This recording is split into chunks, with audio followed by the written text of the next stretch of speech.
Assalamualaikum warahmatullahi wabarakatuh dan selamat sejahtera.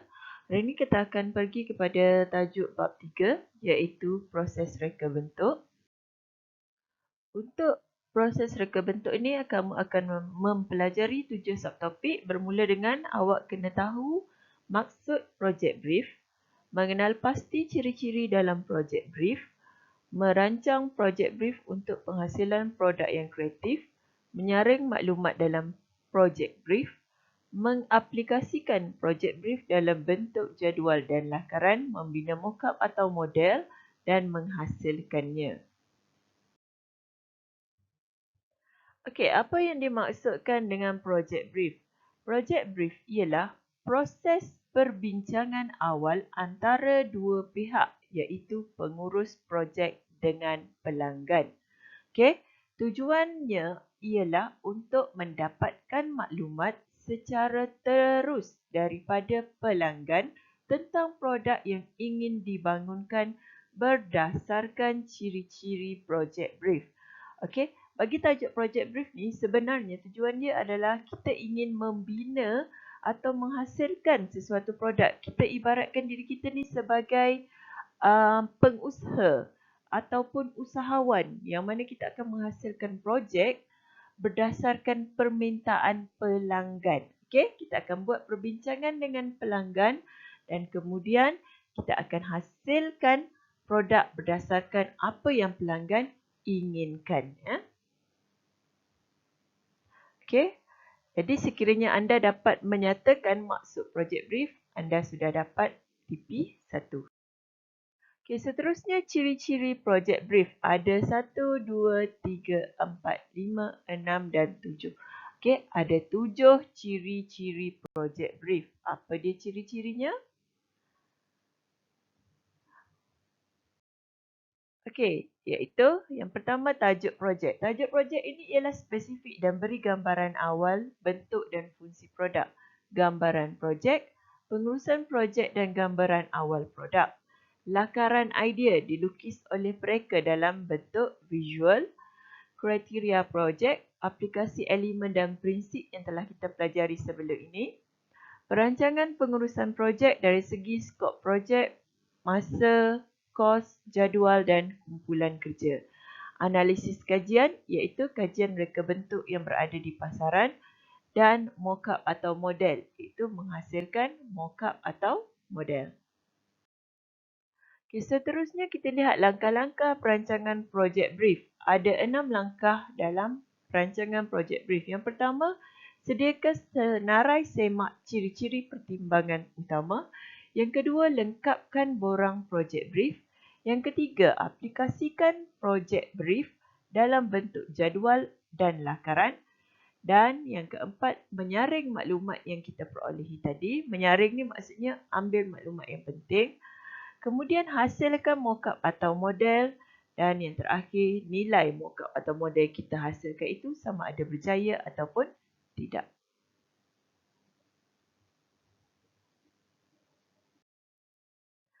Okey, seterusnya, kriteria pertimbangan utama dalam borang projek brief. Okey, apa yang perlu awak isi atau maklumat yang perlu ada dalam projek brief adalah fungsi, persembahan, tujuan pasaran, kuantiti, style atau gaya, kualiti, kos dan jangka masa. Okey, untuk mendapatkan maklumat tentang perkara-perkara ini, kita boleh wujudkan soalan. Okey, wujudkan soalan contohnya seperti di bahagian ini penyataan masalah. Anda boleh rujuk juga pada buku teks ya. Okey, ini contoh borang projek brief yang boleh kita hasilkan untuk mendapatkan maklumat daripada pelanggan. Boleh rujuk pada buku teks juga ya. Okey, ini contoh borang projek brief yang telah lengkap diisi. Okey, sekiranya awak dapat isi borang ini dengan lengkap, anda akan dapat TP3 ya. Termasuk dengan menghasilkan lakaran idea. Okey, menyaring maklumat dalam projek brief. Inilah daripada soalan tadi, kita ambil maklumat penting, maklumat penting yang ada ni. Okey, yang ada di bahagian catatan ni. Okey.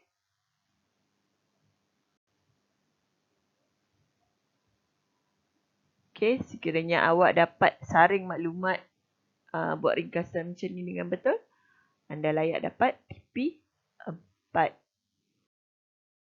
Okey, kemudian persembahkan data dalam jadual. Okey, ini sebenarnya daripada produk yang awak nak hasilkan, contohnya perbincangan dengan pelanggan, anda nak menghasilkan lampu.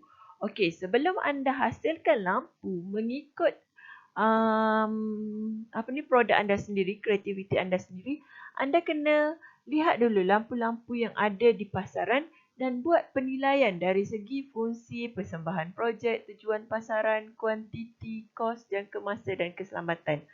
Tujuan dia bila kita dapat maklumat macam ni, kita pilih yang mana yang terbaik, yang mana yang pelanggan paling suka. Jadi kita boleh hasilkan produk kita yang lebih baik daripada yang ada di pasaran. Okey, ini dalam contoh dalam jadual kerja. Jadual kerja, berapa lama kita jangkakan kita nak siapkan projek kita ni? 4 bulan, contoh dalam ni 4 bulan, 2 minggu.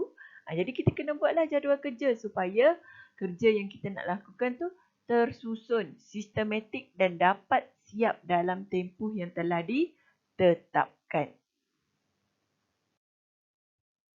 Okey, kemudian kita juga perlu buat pengiraan kos. Pengiraan kos kita dah belajar dalam tajuk sebelum ni. Cara kira kos bahan, kos upah, kos overhead dan kos pengeluaran produk.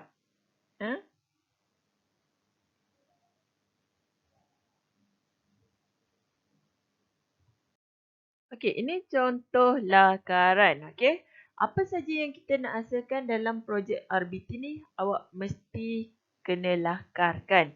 Sebab melakar ni merupakan salah satu proses di mana kita boleh berkongsi idea yang ada dalam kepala kita ni supaya orang lain nampak apa yang kita nak sampaikan. Kalau kita cakap-cakap je mungkin orang faham lain, kita faham lain. Tapi bila kita dah lakar macam ni, orang nampak, oh macam ni rupanya yang dia gambarkan. Macam tu ya. Dan lakaran awak mestilah awak tahulah apa elemen dan prinsip yang telah anda masukkan dalam lakaran ni. Kena buat penyataan tu. Okey, pembinaan mockup atau model. Ada dua benda kita boleh bina, sama ada mockup atau model. Mockup ni ialah model olokan yang dibuat sebelum menghasilkan model sebenar, dibina untuk memberi gambaran awal produk dari segi keseimbangan, rupa bentuk, warna dan ergonomi. Mockup ni kita bina model tu, rupa dia memang sebiji sama macam produk yang sebenar, tetapi dia tidak boleh berfungsi. Contohnya, peralatan memasak mainan. Sama, kalau kita buat periuk tu, rupa periuk tu ada, tapi periuk tu tidak boleh digunakan untuk memasak. Tidak menyala lampu. Itu maksudnya. Okey. Kemudian model. Model ada dua, iaitu model separa berfungsi dan model berfungsi sepenuhnya. Model separa berfungsi ini dia dihasilkan secara berskala atau bersaiz sebenar. Bahan penghasilan tidak semestinya menggunakan bahan sebenar, namun beberapa komponen pada model tersebut dapat berfungsi seperti produk sebenar. Contohnya macam kita buat kapal terbang mainan yang hanya boleh bergerak ataupun kereta remote control lah. Kereta remote control dia boleh bergerak tetapi tak boleh letak orang dalam tu. Orang tak boleh naik. Itu maksudnya model separa berfungsi. Kalau model berfungsi sepenuhnya ini, dia dibina menyerupai objek sebenar, berfungsi mengikut tujuan asal dan dibina menggunakan bahan dan kaedah cantuman yang sebenar. Okay, contoh macam kereta yang orang boleh naik, yang boleh bergerak mari-mari, tapi dia masih lagi model. Bukannya yang sebetulnya. Okay, ini contoh. Ini mockup. Mockup gambaran sama tapi tidak boleh berfungsi. Ini model separa berfungsi. Rupa betul-betul sama. Ni boleh gerak. Atas dia ni boleh pusing kiri kanan. Ni sama, handle dia boleh gerak-gerak. Tapi tidak berfungsi sepenuhnya, separuh je. Ni berfungsi sepenuhnya. Kereta remote control boleh ke depan, boleh ke belakang. Yang ni game yang main kereta tu kan. Rasa macam betul-betul bawa kereta. Okey, kemudian kita kena buat laporan pengujian mockup. Bila kita dah hasilkan mockup, kita kena buat ujian untuk pastikan sama ada apa yang kita hasilkan itu berjaya ataupun tidak. Ujian ada dua jenis kita boleh buat, iaitu ujian kekuatan cantuman, satu lagi ujian kestabilan. Kemudian buat penilaian model. Pengujian bagi model dibuat bergantung pada jenis model, sama ada separa berfungsi atau berfungsi sepenuhnya.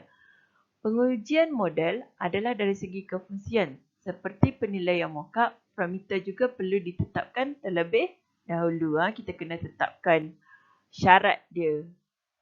Apa syarat yang membolehkan model atau mockup yang kita hasilkan ni lulus ujian ni. Okey, bila awak dapat hasilkan model atau mockup, automatik anda sudah layak dapat TP6. TP6 ni TP tertinggi lah. Okey, ini adalah standard prestasi macam mana awak nak memperolehi TP 1, 2, 3, 4, 5 dan 6 bagi tajuk ini. Itu saja daripada cikgu. Terima kasih. Assalamualaikum.